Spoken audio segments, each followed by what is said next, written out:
आप सभी का स्वागत है हमारे चैनल आख्यायिका में। आज की कहानी है दोपहर का भोजन, जिसे लिखा है अमरकांत जी ने। सिद्धेश्वरी ने खाना बनाने के बाद चूल्हे को बुझा दिया और दोनों घुटनों के बीच सिर रखकर शायद पैर की उंगलियां या जमीन पर चलते चींटी चींटियों को देखने लगी। अचानक उसे मालूम हुआ कि बहुत देर से उसे प्यास नहीं लगी है। वह मतवाले की तरह उठी और गगरे से लोटा भर पानी लेकर गट-गट चढ़ा गई। खाली पानी उसके कलेजे में लग गया और वह हाय राम कहकर वहीं जमीन पर लेट गई। आधे घंटे तक वहीं उसी तरह पड़ी रहने के बाद उसके जी में जी आया। वह बैठ गई, आंखों को मल मल कर इधर उधर देखा और फिर उसकी दृष्टि उसारे में अध टूटे खटोले पर सोए अपने 6 वर्षीय लड़के प्रमोद पर जम गई। लड़का नंग धड़ंग पड़ा था। उसके गले तथा छाती की हड्डियां साफ दिखाई देती थीं। उसके हाथ पैर बासी ककड़ियों की तरह सूखे तथा बेजान पड़े थे और उसका पेट हंडिया की तरह फूला हुआ था। उसका मुख खुला हुआ था और उस पर अनगिनत मक्खियां उड़ रही थीं। वह उठी, बच्चे के मुंह पर अपना एक फटा गंदा ब्लाउज डाल दिया और एक आध मिनट सुन्न खड़ी रहने के बाद बाहर दरवाजे पर जाकर किवाड़ की आड़ से गली निहारने लगी। 12 बज चुके थे। धूप अत्यंत तेज थी और कभी एक दो व्यक्ति सिर पर तौलिया या गमछा रखे हुए या मजबूती से छाता ताने हुए फुर्ती के साथ लपकते हुए से गुजर जाते। 10-15 मिनट तक वह उसी तरह खड़ी रही। फिर उसके चेहरे पर व्यग्रता फैल गई और उसने आसमान तथा कड़ी धूप की ओर चिंता से देखा।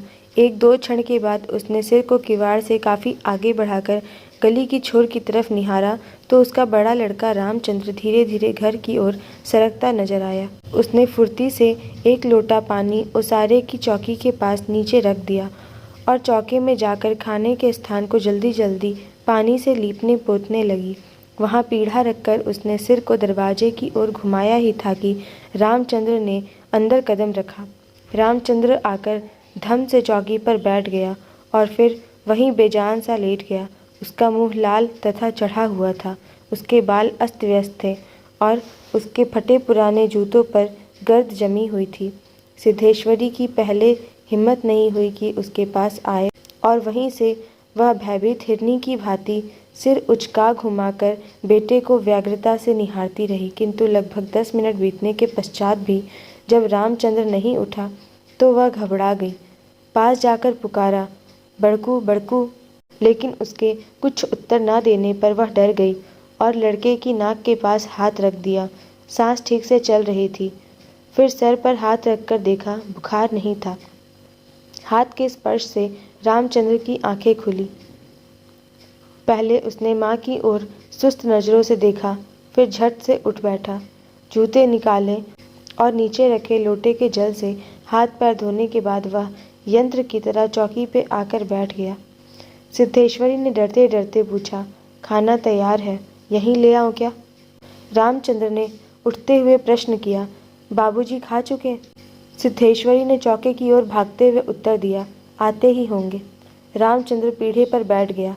उसकी उम्र लगभग 21 वर्ष की थी। लंबा, दुबला पतला गोरा रंग, बड़ी बड़ी आंखें तथा होठों पर झुर्रियाँ। वह एक स्थानीय समाचार पत्र के दफ्तर में अपनी तबीयत से प्रूफरीडरी का काम सीखता था। पहले साल ही उसने इंटर पास किया था।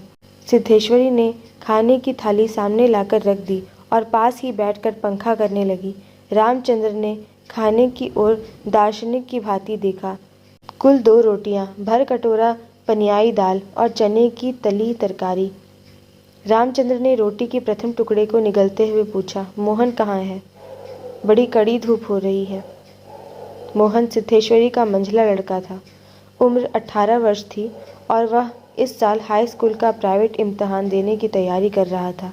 वह ना मालूम कब से घर से गायब था और सिद्धेश्वरी को स्वयं पता नहीं था कि वह कहाँ गया है। किंतु सच बोलने की उसकी तबीयत नहीं हुई और झूठ मूठ उसने कहा, किसी लड़के के यहाँ पढ़ने गया है, आता ही होगा। दिमाग उसका बड़ा तेज है और उसकी तबीयत 24 घंटे पढ़ने में ही लगी रहती है। हमेशा उसी की बात करता रहता है। रामचंद्र ने कुछ नहीं कहा। एक टुकड़ा मुंह में रखकर भरा गिलास पानी पीकर फिर खाने लग गया। वह काफ़ी छोटे छोटे टुकड़े तोड़कर उन्हें धीरे धीरे चबा रहा था। सिद्धेश्वरी भय तथा आतंक से अपने बेटे को एकटक निहार रही थी। कुछ क्षण बीतने के बाद डरते डरते उसने पूछा, वहाँ कुछ हुआ है क्या? रामचंद्र अपनी बड़ी बड़ी भावहीन आंखों से अपनी माँ को देखा, फिर सिर नीचा करके कुछ रुखाई से बोला, समय आने पर सब ठीक हो जाएगा। सिद्धेश्वरी चुप रही। धूप और तेज होती जा रही थी। छोटे आंगन के ऊपर आसमान में बादल में एक दो टुकड़े पाल की नावों की तरह तैर रहे थे। बाहर की गली से गुजरते हुए एक खड़खड़िया इक्के की आवाज़ आ रही थी और खटोले पर सोए बालक की सांस की खरखर शब्द सुनाई दे रही थी। रामचंद्र ने अचानक चुप्पी को भंग करते हुए पूछा, प्रमोद खा चुका? सिद्धेश्वरी ने प्रमोद की ओर देखते हुए उदास स्वर में उत्तर दिया, हाँ खा चुका। रोया तो नहीं? सिद्धेश्वरी फिर झूठ बोल गई। आज तो सचमुच नहीं रोया। वह बड़ा ही होशियार हो गया है। कहता है बड़का भैया के यहाँ जाऊँगा, ऐसा लड़का। पर वह आगे कुछ न बोल सकी, जैसे उसके गले में कुछ अटक गया। कल प्रमोद ने रेवड़ी खाने की जिद पकड़ ली थी और उसके लिए 1.5 घंटे तक रोने के बाद सोया था। रामचंद्र ने कुछ आश्चर्य के साथ अपनी माँ की ओर देखा और फिर सिर नीचा करके कुछ तेजी से खाने लगा। थाली में जब रोटी का केवल एक टुकड़ा शेष रह गया तो सिद्धेश्वरी ने उठने का उपक्रम करते हुए प्रश्न किया, एक रोटी और लाती हूँ।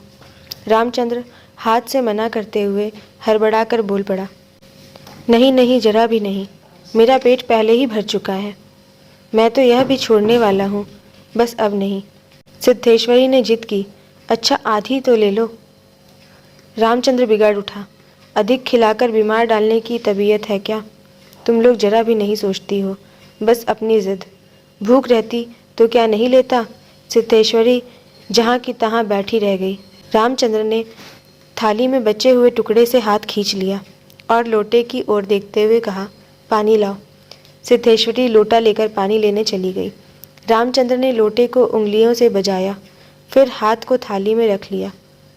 1-2 क्षण के बाद रोटी के टुकड़े को धीरे धीरे हाथ से उठाकर आंखों से निहारा और अंत में इधर उधर देखने के बाद टुकड़े को मुंह में इस सरलता से रख लिया जैसे वह भोजन का ग्रास ना हो, पान की बीड़ा हो।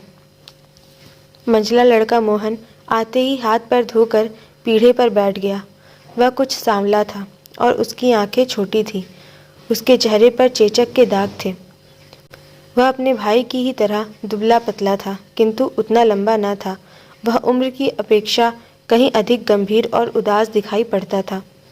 सिद्धेश्वरी ने उसके सामने थाली रखते हुए प्रश्न किया, कहाँ रह गया था बेटा? भैया पूछ रहा था। मोहन ने रोटी के एक बड़े ग्रास को निगलने की कोशिश करते हुए अस्वाभाविक मोटे स्वर में जवाब दिया, कहीं तो नहीं गया था, यहीं पर था।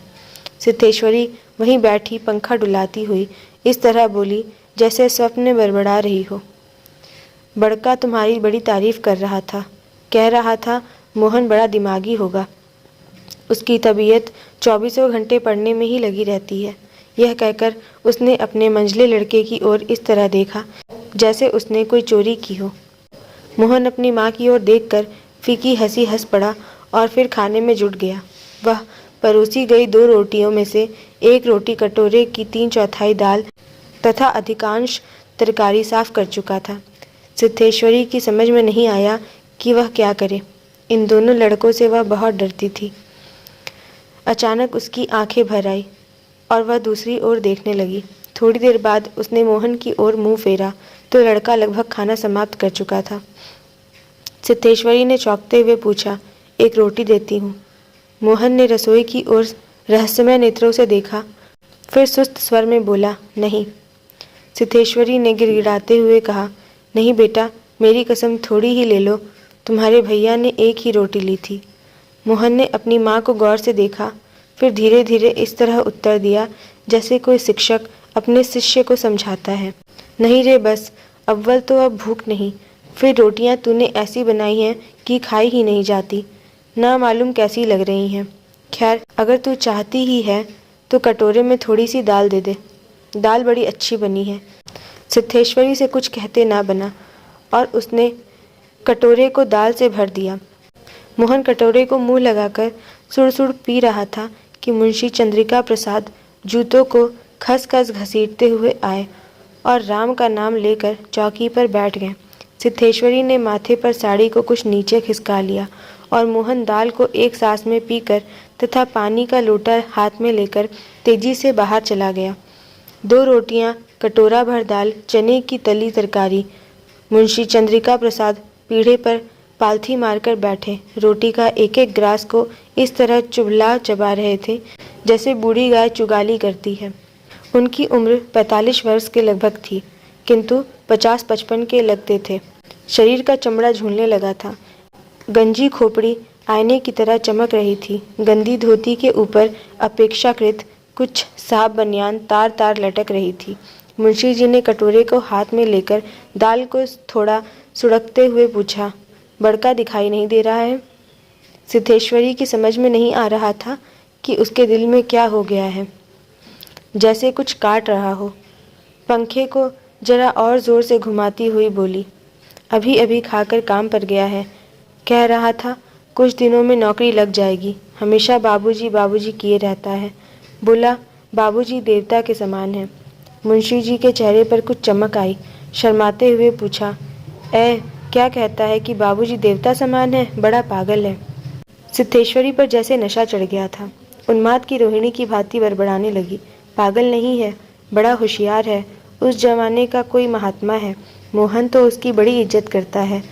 आज कह रहा था कि भैया की शहर में बड़ी इज्जत होती है, पढ़ने लिखने वालों में बड़ा आदर होता है और बड़का तो छोटे भाइयों पर जान देता है। दुनिया में वह सब कुछ सह सकता है, पर यह नहीं देख सकता कि प्रमोद को कुछ हो जाए। मुंशी जी दाल लगे हाथ को चाट रहे थे। उन्होंने सामने की ताक की ओर देखते हुए हंसकर कहा, बड़का का दिमाग तो खैर काफ़ी तेज है। वैसे लड़प्पन में नटखट भी था, हमेशा खेल कूद में लगा रहता था। लेकिन यह भी बात थी कि जो सबक मैं उसे याद करने को देता था उससे बर्राक रखता था। असल तो यह है कि तीनों लड़के काफ़ी होशियार हैं। प्रमोद को कम समझती हो? यह कहकर वह अचानक जोर से हंस पड़े। मुंशी जी 1.5 रोटी खा चुकने के बाद एक गिलास से युद्ध कर रहे थे। कठिनाई होने पर एक गिलास पानी चढ़ा गए, फिर खर खर खास कर खाने लगे। फिर चुप्पी छा गई। दूर से किसी आटे की चक्की की पुक पुक आवाज़ सुनाई दे रही थी और पास के नीम के पेड़ पर बैठा कोई पंगड़ुक लगातार बोल रहा था। सिद्धेश्वरी के समझ में नहीं आ रहा था कि क्या कहे। वह चाहती थी कि सभी चीज़ें ठीक से पूछ ले, सभी चीज़ें ठीक से जान ले और दुनिया की हर चीज़ पर पहले की तरह धड़ल्ले से बात करे, पर उसकी हिम्मत नहीं होती थी। उसके दिल में न जाने कैसा भय समाया हुआ था। अब मुंशी जी इस तरह चुपचाप दुबके हुए खाए जा रहे थे, जैसे पिछले 2 दिनों से मौन व्रत धारण कर रखा हो और उसको कहीं जाकर आज शाम को तोड़ने वाले हों। सिद्धेश्वरी से जैसे नहीं रहा गया। बोली, मालूम होता है अब बारिश नहीं होगी। मुंशी जी ने एक क्षण के लिए इधर उधर देखा, फिर निर्विकार स्वर में राय दी, मक्खियाँ बहुत हो गई हैं। सिद्धेश्वरी ने उत्सुकता प्रकट की, फूफा जी बीमार हैं, कोई समाचार नहीं आया? मुंशी जी ने चने की दाने की ओर इस दिलचस्पी से दृष्टिपात किया जैसे उनसे बातचीत करने वाले हों। फिर सूचना दी, गंगा शरण बाबू की लड़की की शादी तय हो गई है। लड़का एमए पास है। सिद्धेश्वरी हठात चुप हो गई। मुंशी जी भी आगे कुछ नहीं बोले। उनका खाना समाप्त हो गया और वे थाली में बचे खुचे दानों को बंदर की तरह बिन रहे थे। सिद्धेश्वरी ने पूछा, बड़का की कसम 1 रोटी देती हूँ, अभी बहुत सी हैं। मुंशी जी ने पत्नी की ओर अपराधी के समान तथा रसोई की ओर कनखी से देखा। तत्पश्चात किसी घंटे उस्ताद की भांति बोले, रोटी रहने दो, पेट काफ़ी भर चुका है। अन्न और नमकीन चीज़ों से तबीयत उब गई है। तुम व्यर्थ में कसम धरा दी। खैर, कसम रखने के लिए ले रहा हूँ। गुड़ होगा क्या? सिद्धेश्वरी ने बताया कि हंडिया में थोड़ा सा गुड़ है। मुंशी जी ने उत्साह के साथ कहा, तो थोड़े गुड़ का ठंडा रस बनाओ, पीऊँगा। तुम्हारी कसम भी रह जाएगी, जायका भी बदल जाएगा, साथ ही हाजमा भी दुरुस्त होगा। हाँ, रोटी खाते खाते नाक में दम आ गया है। यह कहकर वह ठहाका मारकर हंस पड़े। मुंशी जी से निपटने के पश्चात सिद्धेश्वरी उनकी जूठी थाली को चौके के जमीन पर लेकर बैठ गई। बटलोई की दाल को कटोरे में उड़ेल दिया, पर वह पूरा भरा नहीं। छिपुली में थोड़ा सा चने की तरकारी बची थी, उसे पास खींच लिया। रोटियों की थाली को भी उसने पास खींच लिया। उसमें केवल एक रोटी ही बची थी, मोटी, भद्दी और जली। उस रोटी को वह जूठी थाली में रखने जा ही रही थी कि अचानक उसका ध्यान ओसारे में सोए प्रमोद की ओर आकर्षित हो गया। उसने लड़के को कुछ देर एकटक देखा, फिर रोटी को 2 बराबर टुकड़ों में विभाजित कर दिया। एक टुकड़े को तो अलग रख दिया और दूसरे टुकड़े को अपनी जूठी थाली में रख लिया। तदुपरांत एक लोटा पानी लेकर खाने बैठ गई। उसने पहला ग्रास मुंह में रखा ही तब ना मालूम कहाँ से उसकी आंखों में टप टप आंसू चूने लगे। सारा घर मक्खियों से भन भन कर रहा था। आंगन की अलगनी पर एक गंदी साड़ी टंगी थी, जिसमें पैबंद लगे हुए थे। दोनों बड़े लड़कों का कोई पता नहीं था। बाहर की कोठरी में मुंशी जी औंधे मुंह होकर निश्चिंता के साथ सो रहे थे, जैसे 1.5 महीने पूर्व मकान किराया नियंत्रण विभाग की क्लर्की से उनकी छटनी न हुई हो और शाम को उनको काम की तलाश में कहीं न जाना हो। कहानी सुनने के लिए आप सभी का धन्यवाद। अगर आपको हमारी कहानी पसंद आई हो तो प्लीज़ हमारे चैनल को सब्सक्राइब करें और वीडियो को शेयर और लाइक करें। धन्यवाद।